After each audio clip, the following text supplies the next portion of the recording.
Nanti sebentar saya menyanyi baru saudara lihat. Bapak Ibu Saudara-saudara, kita siap hati kita untuk pemberitaan firman Tuhan, dan karena itu saja mari kita berdoa. Ya Tuhan Allah, kami mohon kepadamu, kuatkanlah dan teguhkanlah iman kami, supaya waktu di mana kami belajar firman Tuhan, biarlah ini menjadi waktu yang paling baik buat kami. Jauhkanlah semua penggoda pencobaan, biar di dalam damai-Mu kami belajar firman Tuhan. Kami rindu pada firman-Mu. Berfirmanlah bagi kami Tuhan, di dalam nama Yesus, firman yang hidup itu kami berdoa. Amin. Bapak Ibu Saudara-saudara, tema kita di hari kita merayakan kenaikan Tuhan Yesus ditetapkan oleh Majelis Sinode adalah kemuliaan Kristus mempersatukan jemaat. Kemuliaan Kristus mempersatukan jemaat. Pembacaannya terambil dari surat Efesus pasal 1 ayat 15 sampai ayat yang ke-23. Efesus pasal 1 ayat 15 sampai ayat yang ke-23, sejemput jemaat Tuhan berdiri. Doa untuk pengertian tentang kemuliaan Kristus.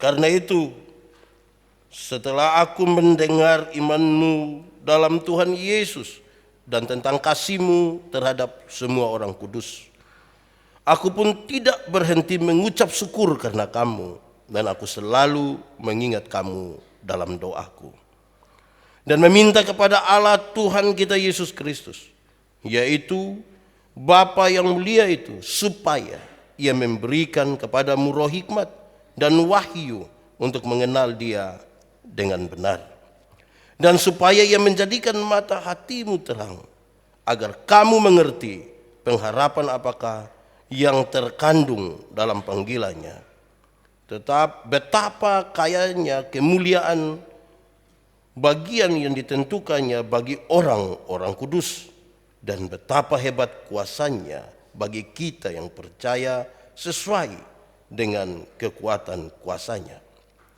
yang dikerjakannya di dalam Kristus, dengan membangkitkan Dia dari antara orang mati dan mendudukkan Dia di sebelah kanannya di sorga, jauh lebih tinggi dari segala pemerintah dan penguasa dan kekuasaan dan kerajaan dan tiap-tiap nama yang dapat disebut, bukan hanya di dunia ini saja, melainkan juga di dunia yang akan datang.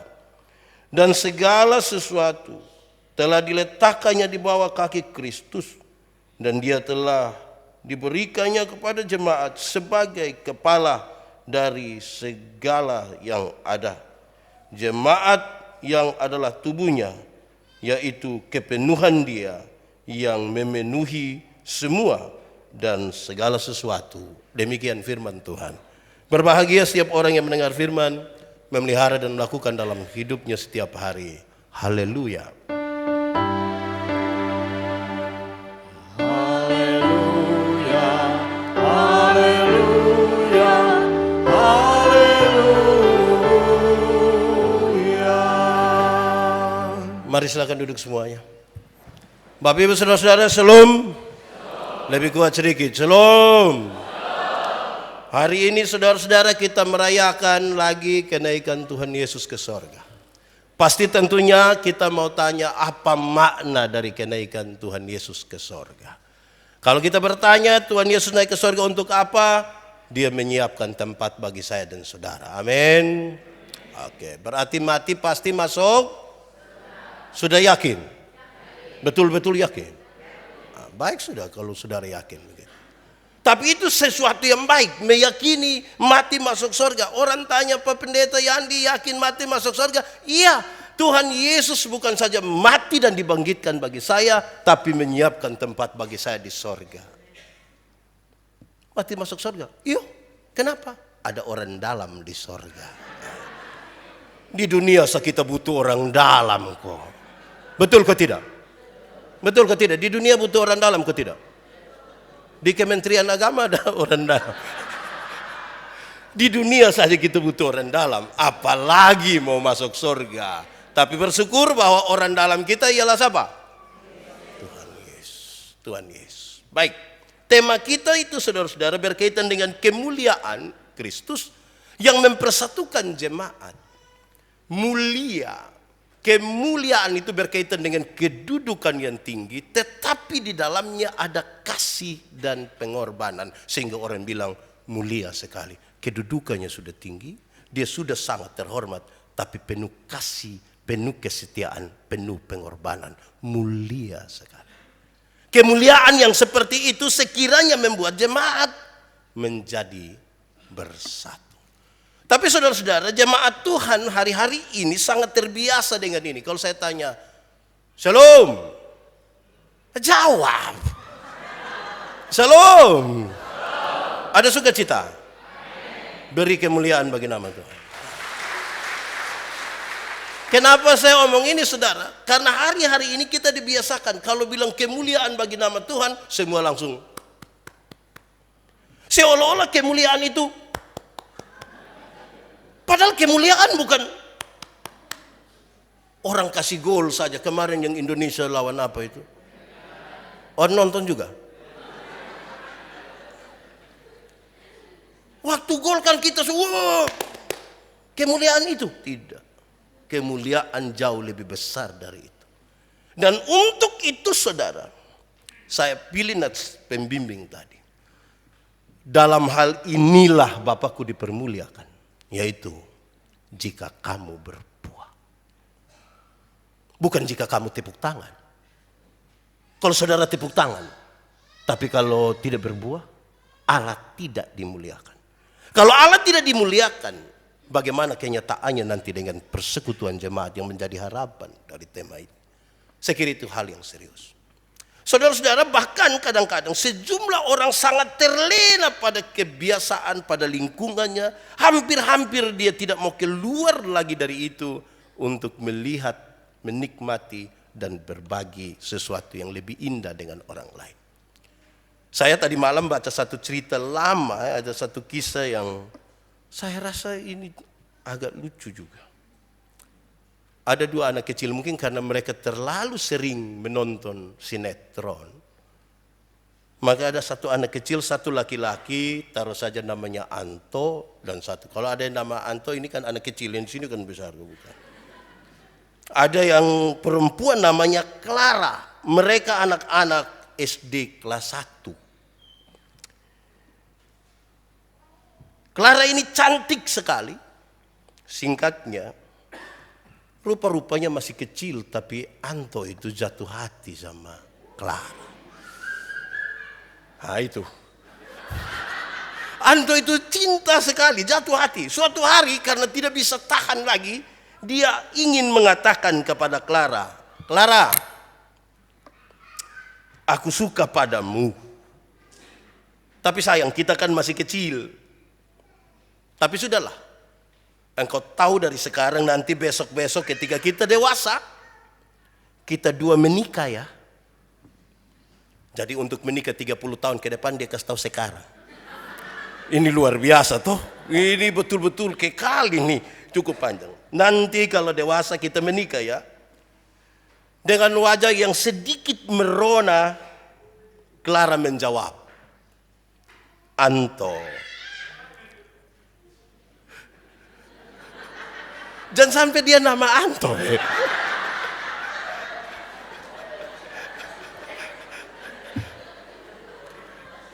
Dengan wajah yang sedikit merona, Clara menjawab, Anto, bukannya aku menolak.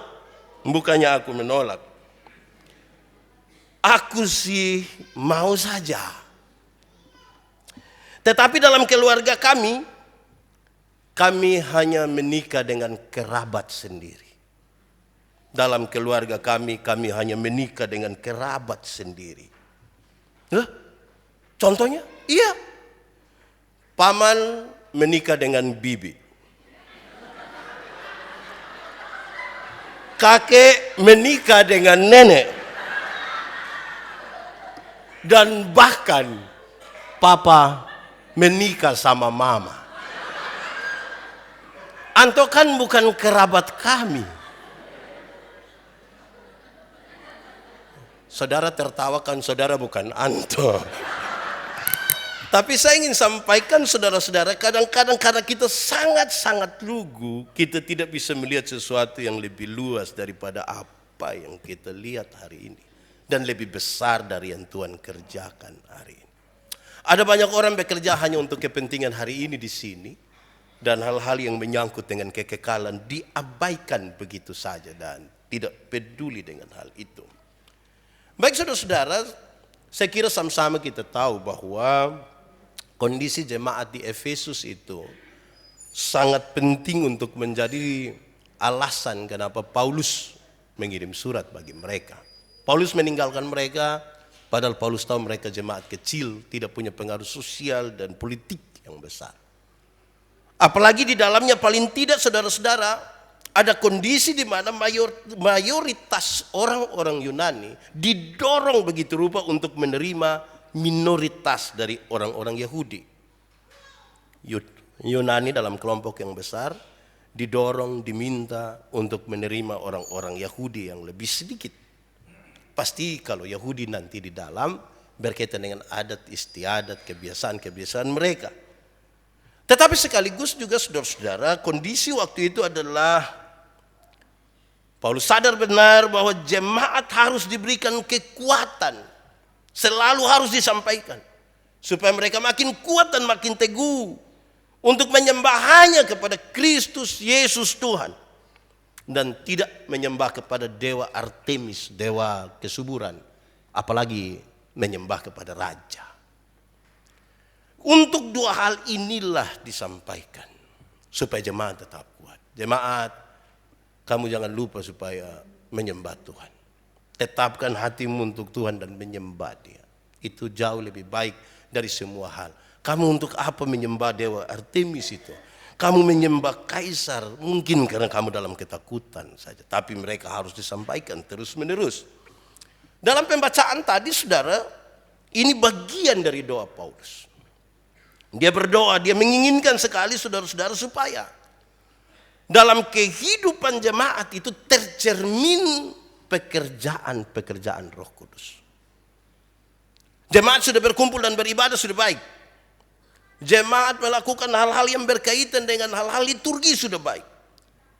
Tetapi kehidupan jemaat itu harus tercermin pekerjaan-pekerjaan Roh Kudus. Itu berarti hal-hal baik, bahkan pelayanan sekalipun belum tentu didorong atau didasarkan pada Roh Kudus. Dalam doa itu saudara-saudara, Paulus juga menginginkan agar jemaat mau hidup di dalam kasih karunia. Pemberian yang cuma-cuma. Di mana di dalam Kristus Yesus jemaat telah diselamatkan. Hiduplah selama mungkin di dalam kasih karunia itu. Supaya kamu melihat bahwa kalau anaknya saja dikorbankan bagi kita, apalagi hal-hal yang sifatnya sangat terbatas.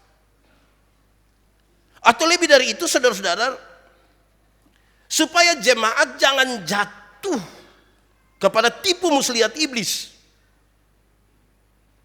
Jemaat tidak boleh ditipu. Jemaat harus menang.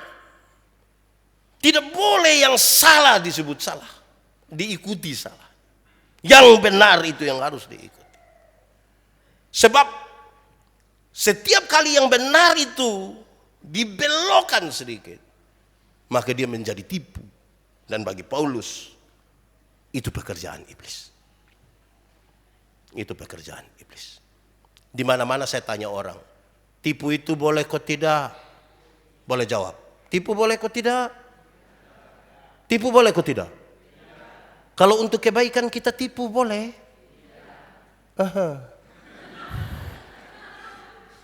Kadang-kadang kan orang bilang namanya kita masih di dunia ini. Kan kita sedikit-sedikit toh Pak. Kadang-kadang kita kemas dia dengan sangat baik. Saya suka bilang kita suka mengemasnya dalam dua kata. Sebenarnya dan tapi. Kenapa tidak terima jadi majelis jemaat? Sebenarnya saya mau Bapak. Tapi kalau setapi itu dia tidak mau lagi. Kenapa tidak ikut pelayanan? Sebenarnya saya ikut Bapak. Tapi, jadi kalau sebentar pulang dari sini ketemu jemaat yang tidak ikut ibadah di sini, terus kita tanya, kenapa tidak ikut ibadah? Sebenarnya, sudah, saya sudah tahu kau pun tidak usah lanjut lagi. Jemaat harus menang terhadap itu. Jemaat harus menang terhadap tipu-tipu itu. Di sini ada yang biasa tipu-tipu. Ada. Dia ada ikut ibadah. Nah dia laki-laki kau perempuan. Saudara, dalam doa itu juga Paulus menginginkan agar jemaat mau setia dan menerima kuasa kebangkitan Kristus. Kuasa kebangkitan Kristus itu memberi daya dorong untuk mereka yang seolah-olah tidak berdaya ini harus hidup kembali lebih kuat. Betapa kuatnya ini doa saudara-saudara. Dari hal-hal seperti itulah saudara, untuk memberi jawab kepada tema ini saya mau ajak kita renungkan beberapa hal. Tema kita tadi adalah supaya jemaat itu bersatu. Kemuliaan Kristus yang tadi, kedudukannya yang tinggi. Dia sudah penuh pengorbanan dalam kasih. Mestinya itu membuat jemaat bersatu. Kalau jemaat pecah belah berarti mereka tidak memahami itu karya penyelamatan Kristus yang luar biasa. Kadang-kadang jemaat tidak pecah belah, pendetanya yang pecah belah. Ya, kita pusing sendiri di itu pendeta yang pecah belah. Nah, saudara-saudara, supaya mereka bersatu di dalam nama Tuhan dan Tuhan dimuliakan, maka satu, orang percaya kepada Kristus harus dipenuhi dengan roh hikmat. Harus dipenuhi dengan roh hikmat. Hikmat itu bukan kepintaran. Banyak orang mungkin pintar, sekolah tinggi, tapi tidak berhikmat. Hikmat itu adalah pengetahuan, talenta, segala sesuatu yang dipergunakan pada waktu yang tepat, di saat yang tepat. Itu hikmat. Ada orang karena dia pintar, dia tidak berhikmat. Karena dia sangat egois. Itu juga jadi soal nanti. Sulit untuk bersatu seperti itu, saudara. Saya mau tanya saudara, pakai jas begini, ini baik atau tidak? Kayak saya begini, baik atau tidak? Baik, kalau pakai di gereja. Coba bayangkan kalau saya mau pergi pantai sebentar terus bilang, saya pendeta tolong cari ke saya jas. Masa pergi ke pantai pakai? Menurut saudara kalau dapat lihat saya pakai jas di pantai mantap? Kemungkinan saya mau prewed itu. Saya ingat beberapa tahun lalu ketika ada satu acara di Tablolong. Kan saya diminta jadi pengkhotbah. Saya pergi saudara-saudara. Saya pergi. Pakai batik. Mahal. Mau tambah, beli di Jakarta. Kredit. Saudara senang sekali kalau saya kredit. Saya sampai di sana saudara. Semua orang kan santai-santai. Terus ada dua ibu bilang, Pak Pendeta, ya ini pantai Pak. Ya saya tahu ini pantai. Lalu, bisa di pantai Bapak pakai batik. Jadi sesuatu kalau tidak pada tempatnya, dia menjadi salah dan tidak punya. Amin kok? Yang di sini ini berhikmat semua. Berhikmat. Oh, ya, itu. Jadi saudara-saudara, selanjutnya hikmat itu bahasa Yunaninya adalah Sophia. Sophia. Di sini ada yang nama Sophia? Ada kok? Lalu nama apa saja yang saudara? Sophia, hikmat tadi yang menggunakan segala sesuatu. Persekutuan jemaat, kalau persekutuan jemaat yang tanpa hikmat kita sulit untuk bersatu dan Tuhan dimuliakan. Kita ibadah ada anjing masuk di sini. Kita semua kan tidak suka kalau ada ibadah terus ada anjing di depan toh. Yang berhikmat, dia punya cara untuk usir itu anjing. Beda dengan yang tidak berhikmat. Amin kok? Yang berhikmat itu dia atur bagaimana kok. Yang tidak berhikmat itu, siapa punya anjing ini? Macam dia punya tuan saja. Itu tidak berhikmat. Ini Paduan suara ada 2 ini toh. Paduan suara Agape, Kupang City Choral. Kan ini kumpul banyak orang. Kalau tidak pakai hikmat, saudara nanti akan jadi tersinggung-tersinggung. Ada yang biasa tersinggung-tersinggung. Nah itu kurang berhikmat itu. Kita kumpul banyak orang. Harus pakai hikmat. Nah, Sofia tadi, dia punya teman ada 2 orang. Satu namanya Aletea. Satu namanya siapa? Di sini ada yang nama Aleta? Tidak ada juga. Wih. Saudara pun nama ini saya pusing ini. Aleta, apa artinya? Kebenaran. Kita sudah punya hikmat, baik. Tapi harus jaga kebenaran. Jangan sampai punya hikmat untuk melindungi yang salah menjadi salah. Tidak boleh. Aletea, kebenaran. Kebenaran dalam Alkitab itu menarik, saudara. Banyak orang merasa dia hidup dalam kebenaran, tapi belum tentu. Kenapa? Kebenaran itu punya 3 dimensi. Satu, kebenaran berdimensi legal. Legalitas. Ikut aturan. Semua bentuk pelanggaran terhadap aturan tidak benar dan Tuhan tidak mau. Legalitas yang dibangun di atas pulihnya hubungan manusia yang berdosa ini dengan Tuhan. Itu kebenaran. Contoh. Saudara pernah naik motor. Saudara tahu motor ke tidak? Pernah naik motor? Siapa pun motor? Sendiri punya kok? Ya. Sudah lunas? Saudara kalau naik motor, ada SIM, ada STNK, pakai helm, lampu-lampu ada, dia pun kaca spion ada. Ada operasi lalu lintas di katedral. Katedral di mana kalau saya tunjuk? Oh di sini. Iya kan dari sini putar. Ada operasi di situ. Saudara berani masuk ke tidak? Karena ikut yang benar toh. Tapi coba kalau SIM tidak ada, STNK tidak ada, lampu-lampu tidak ada, kaca spion tidak ada. Ada operasi di katedral. Berani pergi? Kenapa tidak berani? Kan saudara punya om polisi toh. Makanya ikut saja yang benar. Ikut saja yang benar. Pakai helm, ada SIM, ada STNK, lampu-lampu ada, kaca spion ada. Sampai di situ, polisi tidak tahan, saudara putar kembali. Terus polisi bilang, kenapa putar kembali? Pak, tolong tilang saya. Saya ikut aturan. Karena kita ikut aturan. Amin toh? Iya. Itu penting. Kedua, kebenaran itu berdimensi moral. Kebenaran punya dimensi moral. Kesatuan antara pikiran, perkataan, dan perbuatan. Itu kebenaran. Kenapa? Tidak semua senyum itu tulus. Amin kok? Jadi yang saudara senyum ini ada tulus. Ah, baik sudah.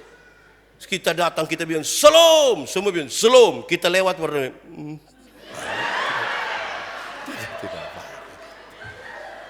Makanya Paulus bilang, apapun yang kamu perbuat, perbuatlah dengan segenap hatimu seperti untuk dan bukan untuk.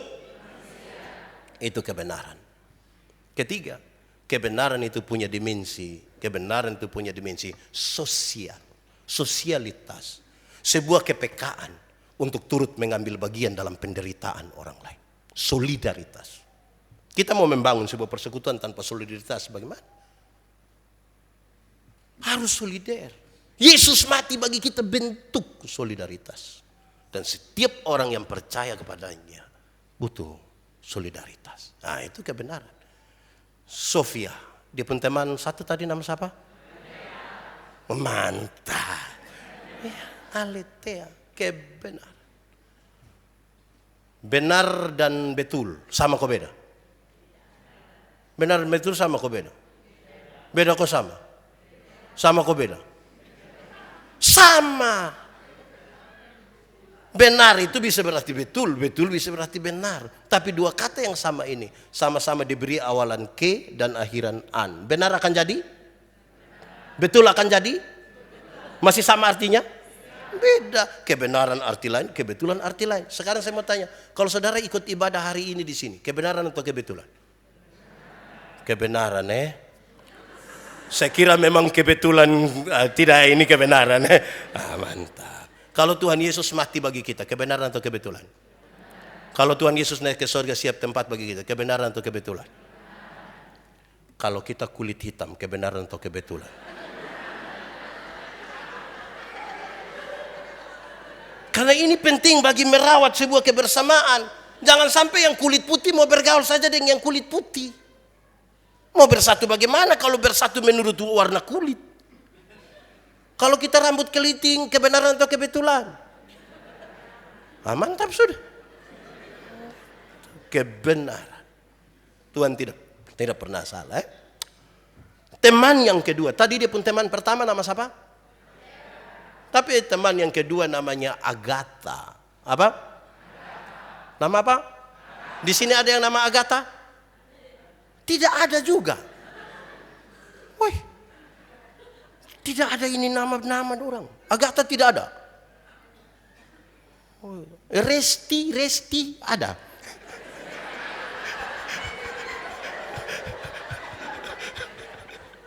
Putri. Oke, baik saudara-saudara. Agatha itu artinya kebaikan hati. Kebijaksanaan tadi harus jalan bersama-sama dengan kebenaran. Tapi jangan kebenaran itu berdiri menjauh dari kebaikan hati. Karena kita ada hidup sama-sama ini. Butuh baik-baik hati. Ada orang yang dia dalam persekutuan baik. Itu orang betul-betul dia datang. Sama-sama yang benar itu dia ikut. Tapi itu orang punya sekikir. Tidak ada dua. Makan dia ikut. Sumbang dia tidak mau. Aduh. Pakai hati yang baik. Kita sepakat istirahat kantor. Ini Depak dong ini Kementerian Agama. Istirahat makan di situ. Setiap kali makan, ya kenapa? Lupa dompet. Kebaikan hati. Tapi kebaikan hati harus ditaruh di atas hikmat, di atas kebenaran. Jangan sampai kita kebaikan hati tapi kebaikan tak salah. Saudara tahu kisah dongeng anak-anak sekolah dasar dulu toh? Kisah persahabatan antara monyet dan ikan. Ada satu waktu hujan besar dan banjir. Monyet takut kalau nanti ikan terbawa banjir. Monyet panggil, ikan. Mari, woi mau keluar bagaimana? Woi banjir. Terus dia ranting yang agak sedikit ke sungai itu, dia merayap di situ. Dia pegang ikan, dia angkat naik. 5 menit kemudian. 5 menit kemudian, ya, baik tak? Tapi baik yang salah ini. Itu ikan kemudian jadi kuah asam. Karena salah tempatnya. Jadi kebaikan mesti ditaruh secara benar toh. Hikmat sekaligus juga dalam kebenaran. Itu bagian pertama saudara. Kadang-kadang kita rindu menolong tapi kita salah tempat. Ini butuh sesuatu yang lebih luas dari sekedar kebiasaan. Saudara-saudara, ada satu bapak yang kehilangan penglihatan sudah cukup lama. Dia sudah buta cukup lama. Menghampiri seorang pendeta dan dia bilang, Bapak pendeta, saya mohon supaya setelah ibadah ini Bapak tolong doa supaya saya dapat penglihatan kembali.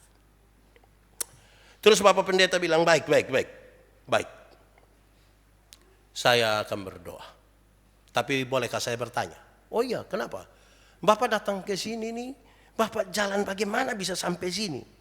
Beliau jawab, saya berjalan dengan iman. Puji Tuhan. Bapak pun akan disembuhkan dengan iman. Terus Bapak ini panggil, Iman.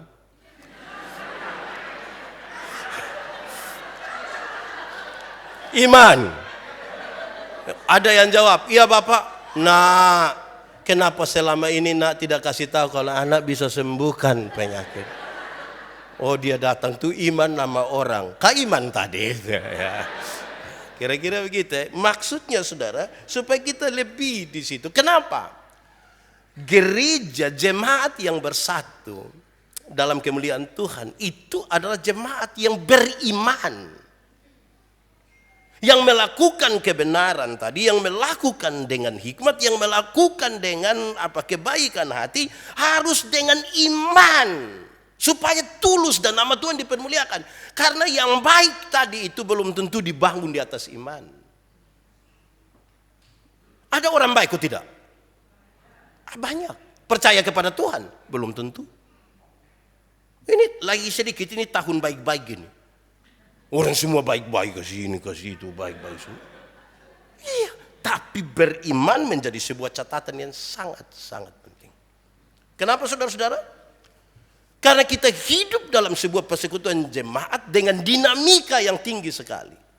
Satu orang saja pikirannya banyak, apalagi 2 orang, apalagi 1000 orang, apalagi lebih banyak. Banyak maunya. Kalau mata, pikiran dan lain-lain kita tertuju pada sesuatu yang tidak memungkinkan kita bangun hidup ini lebih baik, ya kita repot. Kami bercerita dan ada yang cerita saya, Pak Pendeta, ada satu pasangan nikah datang kasih tahu, Pak Pendeta kami mau cerai. Loh kenapa mau cerai? Bukankah cerai itu tidak baik? Woi Pak tidak bisa, kami tiap hari baku pukul, kami tiap hari bertengkar, berkelahi saja. Pak Pendeta mau kami baku bunuh. Oh kamu nikah berapa tahun? 10 tahun. Anak-anak berapa? 4. Apa? Anak 4 nikah 10 tahun, iya. Yang kamu bertengkar baku pukul setiap hari, saya ini anak 4. Apalagi kamu 2 baku sayang. Yang kamu baku pukul saya ini anak 4. Kalau kamu baku sayang anak 1 TPS nanti itu. Apa yang ingin saya sampaikan? Jangan sampai persekutuan kita tidak memandang kepada iman, tetapi kepada sesuatu yang buruk. Lalu kita mau bangun sebuah kesatuan yang memuliakan nama Tuhan dengan cara apa? Kan tidak ada satu orang pun yang diberi kewajiban untuk memuaskan hidup saya setiap hari. Kadang-kadang kita kecewa, kita lihat dia punya kesalahan, kita lihat yang tidak benar. Kan kita lihat itu, tapi jangan itu yang kita taruh dalam hidup kita. Hidup ini kan adalah lemari 1 pintu. Lemari 1 pintu. Ukurannya yang mungkin 2 pintu. Tapi kita lemari 1 pintu. Selektif untuk mengisi apa yang perlu kita isi. Yang baik itu yang kita isi. Jangan yang tidak baik kita isi, tidak baik kita isi, tidak baik. Kapan kita membangun sebuah persekutuan yang kuat? Saya pernah berkhotbah di sini, saya bilang, ada seorang ibu bilang kepada saya, Pak Pendeta, saya kok sangat sulit mengampuni suami saya. Iya memang sulit. Karena yang ibu isi di sini hanya keburukan suami. Yang ibu isi di sini dia punya selingkuh lah, dia punya tipu lah. Kapan ibu punya waktu dan punya ruang untuk menyimpan yang baik di situ? Berikut. Gereja, jemaat yang bersatu dan memuliakan Tuhan adalah gereja yang lebih banyak mengandalkan Tuhan. Kita harus mengandalkan Tuhan. Apalah arti kita manusia? Apa artinya kalau kita tidak mengandalkan Tuhan? Apa artinya kalau kita biarkan Tuhan duduk diam-diam di satu tempat dan melihat kita bekerja tanpa kekuatan? Gereja tidak boleh bersandar pada orang-orang tertentu. Gereja tidak boleh bersandar pada kelompok tertentu. Gereja ini milik Tuhan. Dan karena itu kekuatan dari gereja ada pada Tuhan. Apalagi disampaikan dalam teks tadi. Dia adalah kepala dari persekutuan itu. Bagaimana dia adalah kepala dari persekutuan itu dan kita tidak mengandalkan Tuhan dalam kehidupan berjemaat. Bukan kekuatan manusia. Tapi harus kekuatan Tuhan. Gereja yang mengandalkan Tuhan. Dalam perjalanan ini saudara-saudara,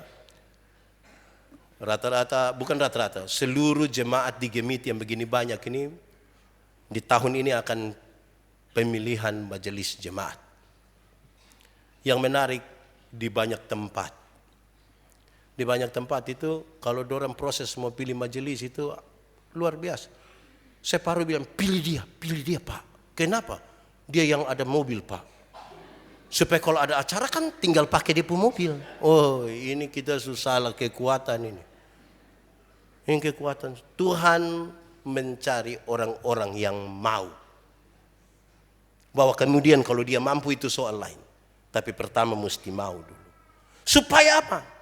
Dia belajar bahwa Tuhan yang menjadi kekuatan. Di banyak tempat ketika pencalonan majelis, persiapan menuju, mereka bilang kepada saya beberapa orang yang Pak Pendeta, saya ini sekolah tidak betul Pak Pendeta. Saya ini gugup kalau bicara di hadapan umum. Saya bilang puji Tuhan, puji Tuhan. Saya puji Tuhan sekali kalau sejak awal engkau tahu kalau engkau sekolah tidak betul.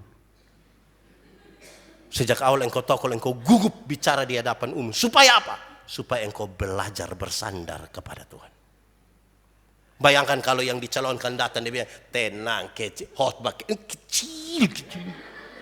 Oh dia sudah tidak berdoa lagi, dia tidak andalkan Tuhan lagi. Dia tidak persiapan lagi.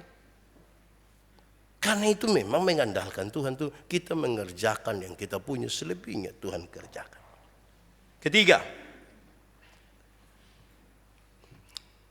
gereja adalah gereja yang bersatu. Memuliakan Tuhan, tetapi harus ingat bahwa kita didorong oleh kuasa kebangkitan Kristus. Jadi bukan saja mengandalkan Tuhan, tapi penggeraknya adalah kuasa kebangkitan.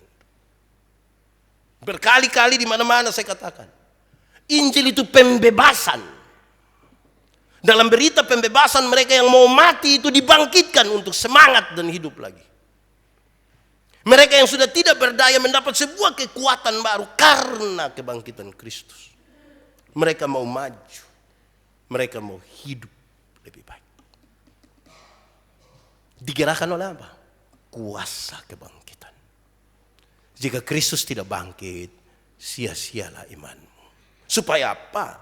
Kita belajar untuk mengandalkan kuasa kebangkitan untuk maju.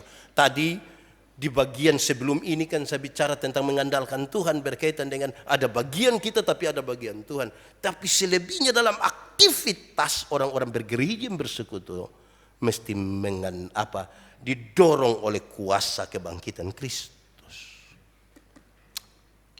Kuasa kebangkitan Kristus itu memungkinkan kita untuk menyampaikan kabar sukacita, kabar baik di mana-mana. Saya suka pakai contoh. Saya doa di orang-orang sakit dan di rumah sakit. Saya bilang, nenek kita doa nenek.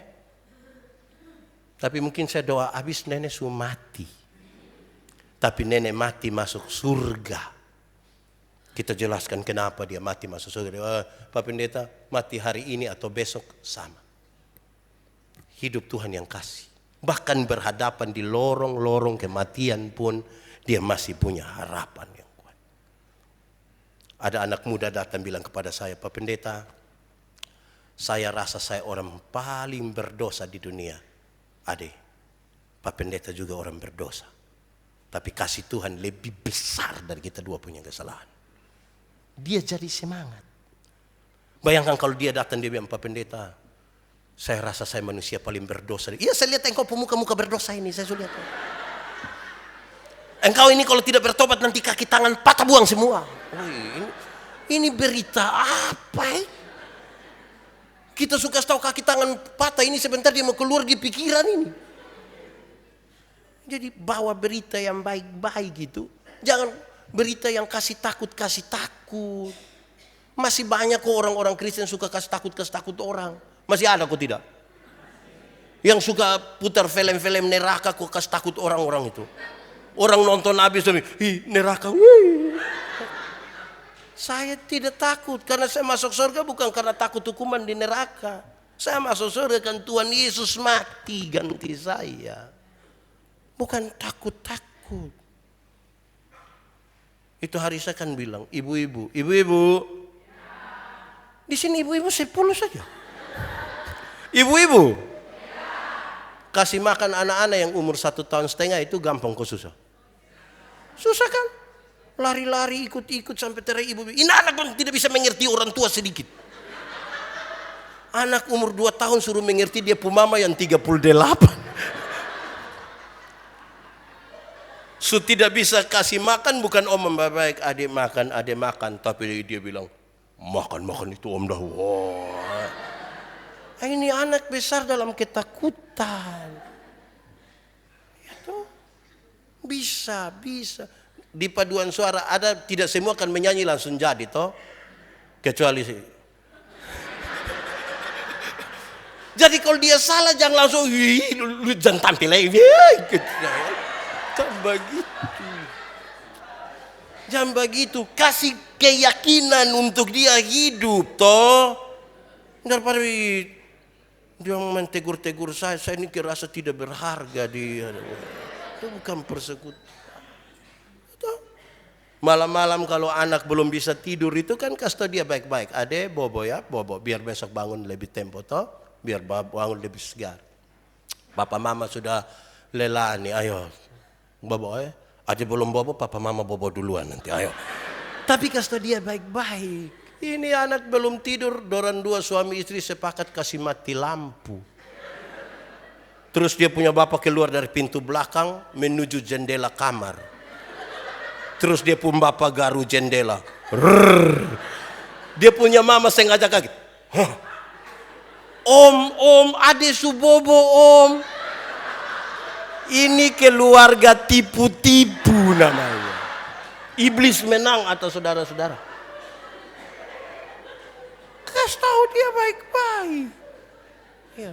Kuasa kebangkitan Kristus mendorong kita untuk hidup dalam keberanian. Ya toh? Kita bergumul dengan persoalan-persoalan pendidikan, kemiskinan, persaingan lapangan pekerjaan dan lain sebagainya. Berikan kekuatan. Tetap dalam persekutuan toh? Aman. Terakhir gereja yang bersatu karena kemuliaan Tuhan dan memuliakan Tuhan, menyatakan tanda kerajaan Allah, pemerintahan Kristus. Pemerintahan Kristus harus berlaku di gereja. Pemerintahan Kristus penuh kasih, penuh keadilan, penuh keberpihakan. Itulah tanda kerajaan surga. Di tengah-tengah persekutuan yang bersatu karena kemuliaan Allah dan untuk memuliakan Allah. Dia harus menjadi sebuah tempat bersekutu di mana di mana hal-hal tadi dalam tanda-tanda pemerintahan Kristus itu betul-betul nyata dalam hidup kita. Yang salah dia bilang salah.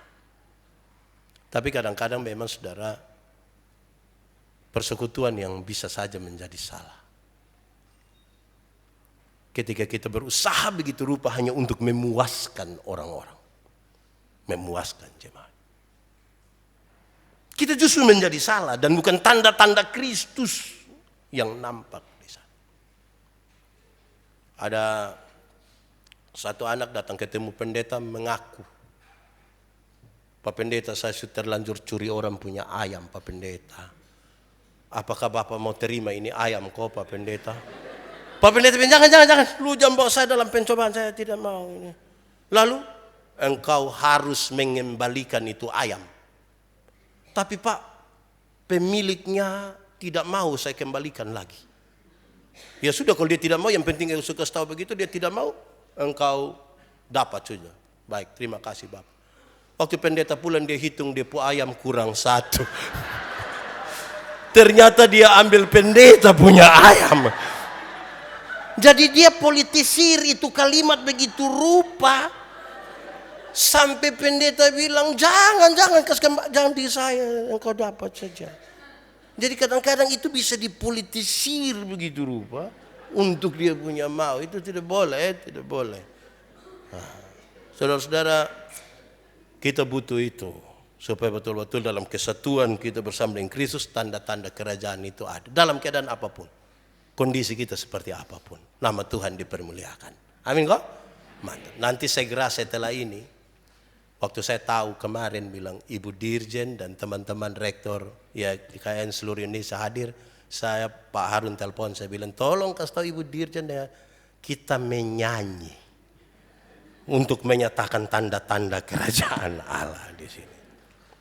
Tuhan memberkati kita. Mari kita tunduk kepala di hadapan Tuhan. Ambil waktu sejenak, firman Tuhan berkata, kalau kamu dengar suaranya, jangan keraskan hatimu. Minta Roh Kudus lembutkan setiap hati yang keras. 1-2 menit ini nikmati saja dengan Tuhan dan sukacita penuh dalam hidup kita.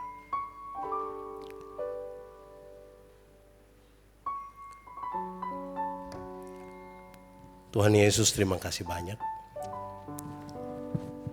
Kami renungkan firman-Mu dalam keterbatasan kami. Tapi kami percaya kalau Tuhan di dalam kami dan kami di dalam Tuhan, benih-benih firman ini akan bertumbuh dan berbuah dalam hidup kami. Terima kasih banyak. Kami rindu firman-Mu jadi pelita bagi kaki kami, sekaligus terang bagi jalan kami. Di dalam nama Yesus kami berdoa. Amin. Saya undang Ibu Dirjen.